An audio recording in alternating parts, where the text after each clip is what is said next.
మనం కనుక చూసినట్టయితే ఎల్బీ నగర్ దగ్గర కొత్తగా ఒక ఫ్లైఓవర్ కడుతున్నారు కదా, అది నేను కట్టిన తర్వాత ఇప్పుడే రావడం. బిఫోర్ 2 months వచ్చి అప్పుడు అవలా.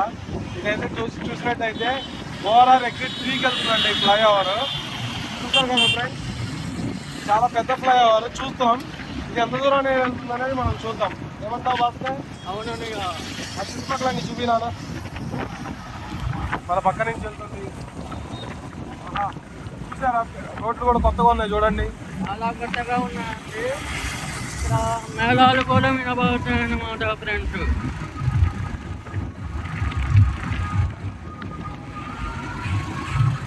నాకు తెలిసి ఈ ఫ్లైఓవర్ వచ్చేసి పటాన్ చెరువు దాకా అన్నారు, కానీ ఎక్కడ దాకా వెళ్తుంది ఏంటి అనేది చూద్దాం. దీని యొక్క డిస్టెన్స్ ఏంటి సుమారుగా నాకు అర్థమవుతుంది ట్రావెల్ చేసిందని.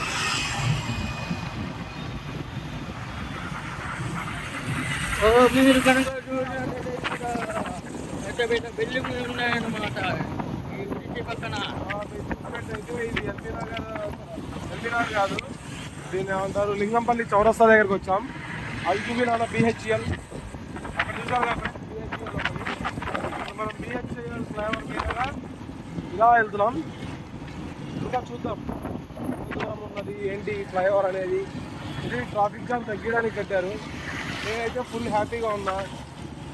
చందన్ నగర్ దగ్గర నుంచి ఇటు వెళ్తూ ఉంటే ఇక్కడ బ్రిడ్జ్ కటింగ్ అనేది ఎక్కడ దాకా వస్తుందనేది చూద్దాం.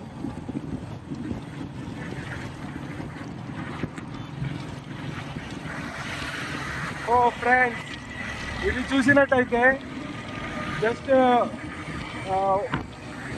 లింగంపల్లి చౌరస్తా దగ్గర నుంచి మహా అయితే కొద్దిగా ఒక 1 kilometer వరకు వేశారు. దీని యొక్క డిస్టెన్స్ వచ్చేసి మహా అయితే 1.5 kilometer కంటే లేదు. మీరు ఇక్కడ చూసినట్టయితే ఇక్కడతో ఎండ్ అయిపోతుంది. ఫ్రెండ్స్ చూడండి,